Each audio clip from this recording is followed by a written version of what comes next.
Talvez seja muita ousadia tentar explicar um dos maiores mistérios na ciência: a consciência humana.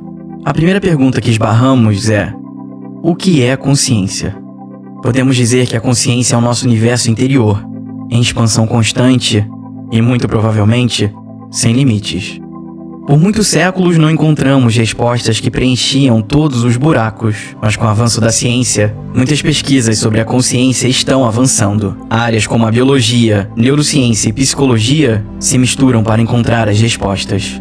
Podemos voltar no século XVII, quando Descartes, um dos maiores filósofos de todos os tempos, cria as suas próprias imagens da consciência. Para Descartes, a consciência não existia no mundo físico e o corpo seria um produto de sonho ou ilusão. E no centro dessa equação mística havia um fator biológico, a glândula pineal, localizada bem no centro do cérebro.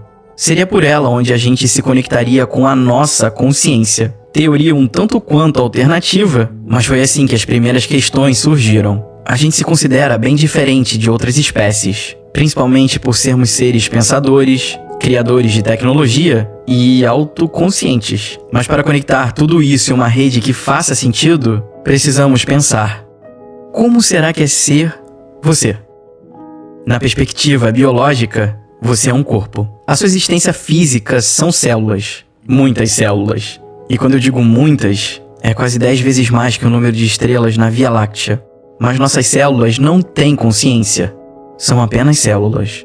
Elas estão lá, juntas, fazendo você existir.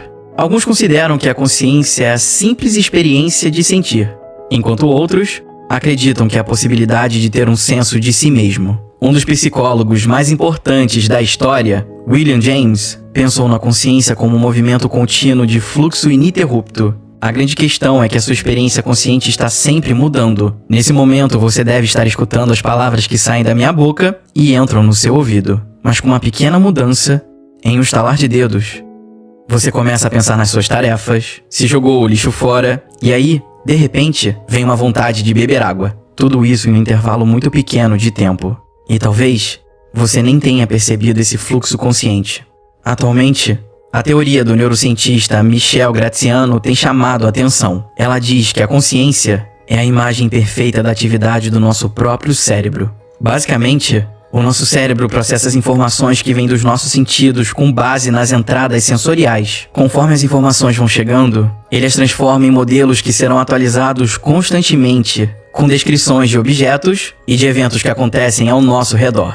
Tudo que a gente conhece e reconhece é baseado nesses modelos que foram construídos pelo cérebro. Dentro deles, as informações não são tão detalhadas. Existe apenas o suficiente para tomarmos decisões acertadas. Por exemplo, um modelo que o cérebro constrói sobre o nosso corpo. Fisicamente falando, como disse antes, somos um monte de células. Mas o modelo que o cérebro consegue controlar é, por exemplo, a configuração dos nossos membros, até músculos, mas não células individuais. Se o nosso cérebro não tivesse o modelo do corpo, ele não saberia a sequência certa dos movimentos. E isso significaria uma vida baseada em cair no chão. O cérebro também precisa de um modelo dele mesmo.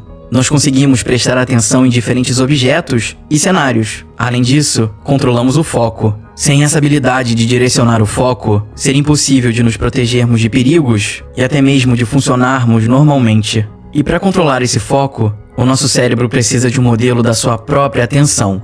Então, nossa consciência seria formada pelos milhares de modelos que o nosso cérebro construiu, até dele mesmo.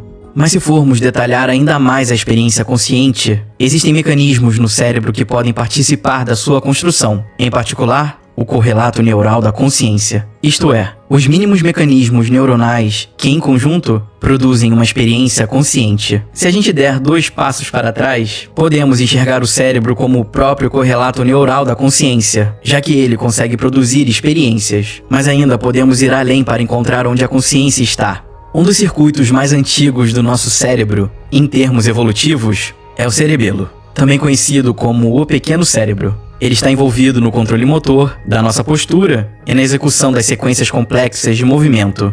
Se você está tocando piano, digitando ou até mesmo escalando o Everest, o cerebelo estará participando disso também. Além do fato de que quase todos os nossos neurônios estão lá. Para ser mais exato, 69 bilhões. Será que a consciência se esconde no cerebelo? Então, Se alguém sofrer algum dano no cerebelo, muitas consequências podem acontecer, mas não há perda da capacidade de ter consciência. Mesmo quem nasceu sem um cerebelo, continua com a sua experiência consciente normal. E o motivo para falar sobre essa região tão importante é que precisamos identificar as partes que são relevantes para experimentarmos a consciência. Outra região protagonista do cérebro é o córtex. Neurocirurgiões, antes de removerem um tumor, por exemplo, precisam mapear as funções do córtex ao redor do tecido que será removido. Descobriram que ao estimular uma região chamada de zona quente posterior, encontrada no córtex, muitas coisas poderiam acontecer. O paciente veria rostos distorcidos, o aparecimento de luzes brilhantes e até mesmo alucinações mais complexas. Pacientes que precisam retirar pequenas regiões nessa zona do cérebro podem perder diversas características da consciência, como, por exemplo, deixar de ter a habilidade de reconhecer rostos, perceber o movimento, cores e espaço. Com essas evidências, muitos pesquisadores acreditam que as experiências conscientes podem se originar ali. E o porquê isso acontece só nessa região e não em outra? Não sabemos.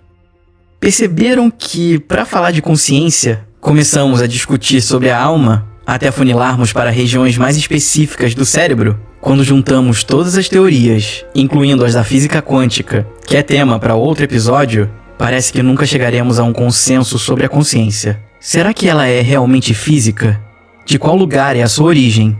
Seria a nossa consciência parte de uma grande simulação? Você não é você? Eu não sou eu? Não temos as respostas certas ainda, mas a humanidade ainda é jovem. Mal começamos a entender o nosso lugar no cosmos. Toda vez que olharmos para o céu, para fora do nosso planeta, contemplaremos a natureza da nossa realidade. E sempre nos lembraremos que ainda existe um grande mistério para ser resolvido, bem aqui onde estamos.